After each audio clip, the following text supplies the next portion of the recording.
What's up guys, welcome back to another video, and on today's video I'm going to be doing a breakdown of the second leg of the match between Real Madrid and Atletico. Now this is going to be a very short breakdown because there's only one goal, so let's get right into the video. So this goal actually came in early in the match. Atletico Madrid had tip and they passed the ball around the back a few times. We are technically in a 4-4-2, 4-3-3 type of shape. Vini and Mbappe are up top, you have Bellingham on the left, Rodrigo on the right, and you have Tchouaméni and Modric in the middle. In this situation, you can see that the press is just kind of a bit lazy. We're not very compact, as in there's just too big of a gap between the two strikers, the midfield line, and the defensive line.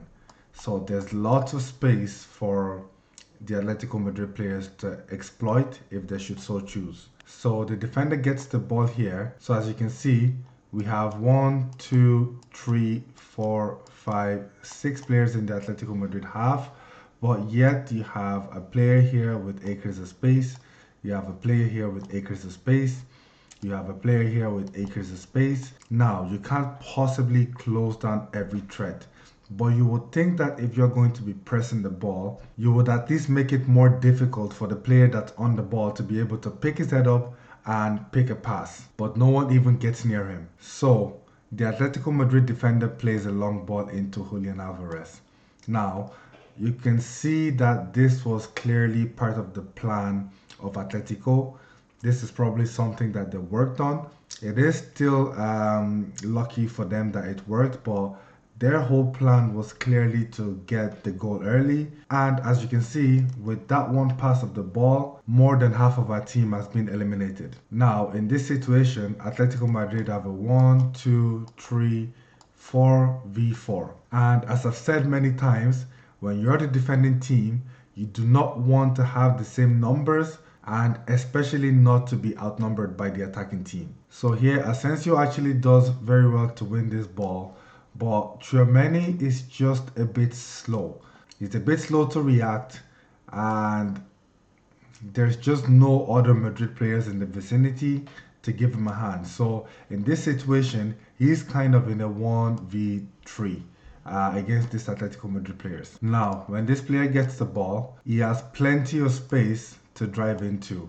He can drive this way, he can come this way, he has options here, here, here. Now, Rudiger makes a very big mistake here. He decides to hold his ground over here, even though he's not even able to make a tackle here. Now, you have Alvarez in the middle here, and this player has a pass here. By Rudiger doing this, he leaves a big hole in the middle of the defense, and the Atletico Madrid players are able to exploit this. So as you can see, because Rudiger decided to hold in that position, now look at the gap between Mendy and Asensio. And as you can see, there's a big gap here, and all the Atletico Madrid players have to do is attack this space. So Asensio notices that Alvarez is free.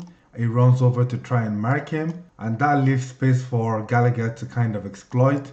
So this player plays a wonderful ball into the box. There's a little bit of a ricochet of Asensio, goes through to Conor Gallagher, and Atletico Madrid score. As you can see, Valverde is unable to really make a tackle in this situation.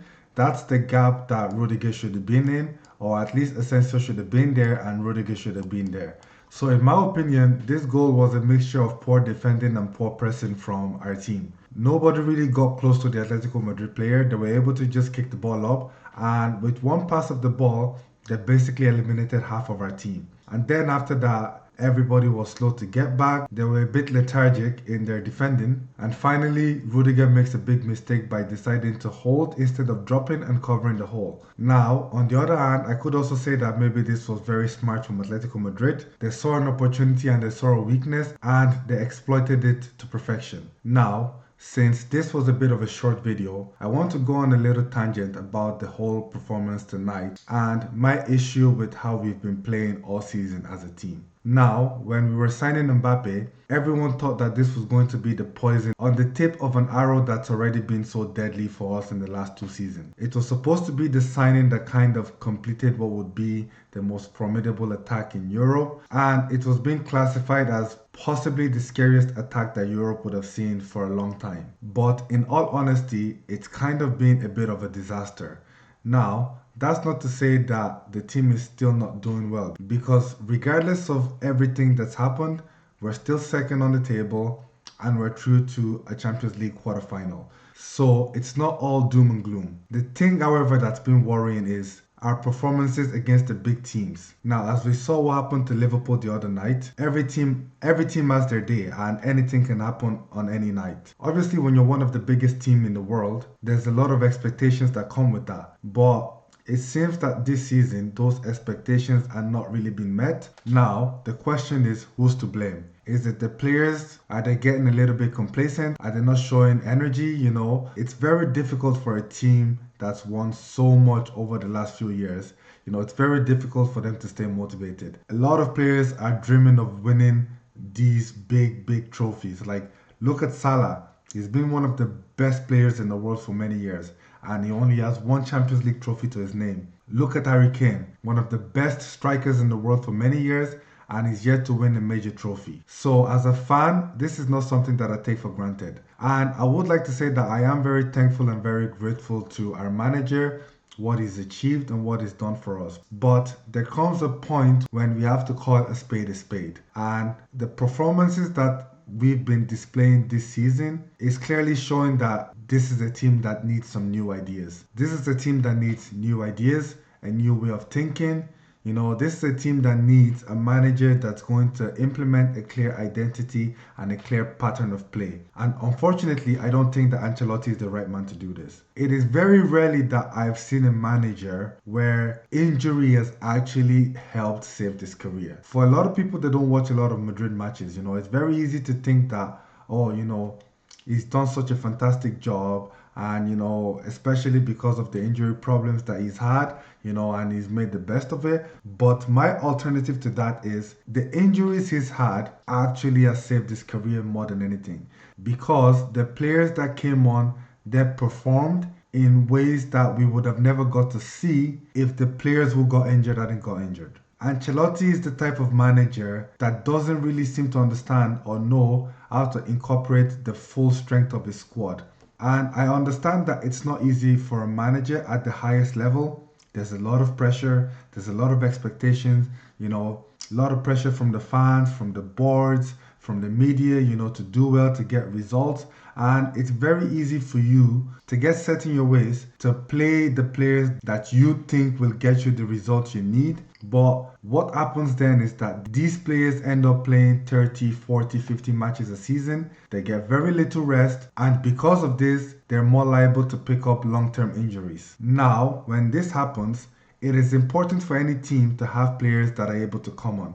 And that's why these players play for Madrid. That's why these players play for Liverpool. That's why these players play for Bayern, Atletico. The players on the bench should be nearly as good, or at least have some qualities that make them worthy of being in the position that they're in. And it's up to the manager to be able to fully utilize the full strength of his squad. Long gone are the days when a team only has 3 substitutes. And I think even the people who make the rules, they realize this, that with so many more matches in the season, so many different competitions, you're playing the Champions League, you're playing the Cup, you're playing the league matches, you're playing friendlies, you're playing internationals. With so many matches, teams really needed to be able to make more substitutions, to be able to give the French players a chance, to be able to have fresher legs in the later runs of the season. But this only works if you actually use the full strength of your squad. Now, does this mean that I think that if we get in a new manager who's going to come in and play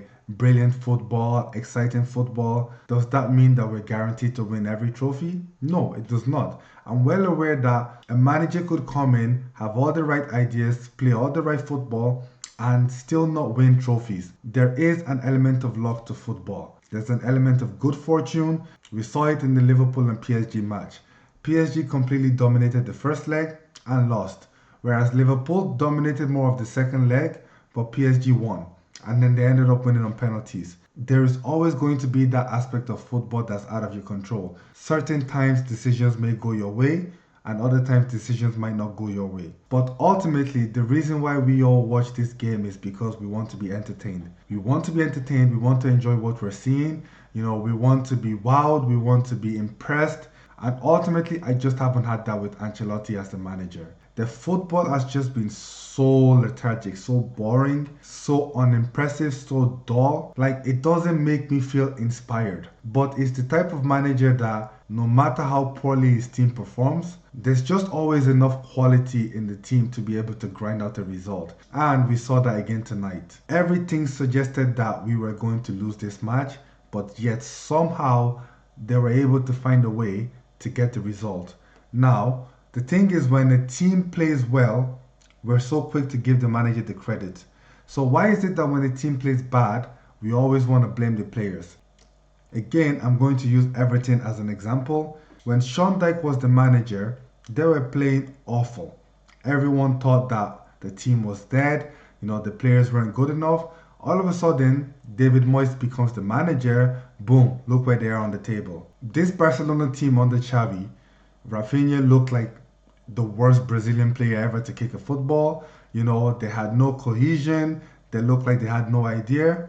They got Flicky as the manager, and all of a sudden they're banging in goals left, right, and center. They're playing some exciting football. They have a lot of young, bright players coming through the academy, getting game time and playing some wonderful football.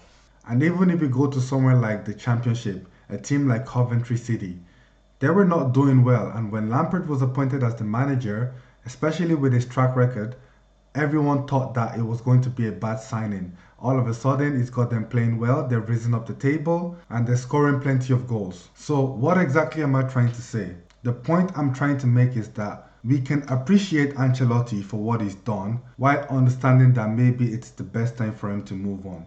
And as a manager, I think sometimes it's better to hold your head up high and realize that you've done all you can and leave on a high note. And I think if he manages to win a Champions League or a league title this season, maybe win the Copa, if he wins 1 or 2 trophies, I think this is the perfect time for him to bow his head and leave on a high note. Thank you very much for watching. Please like and subscribe if you liked the video. Peace.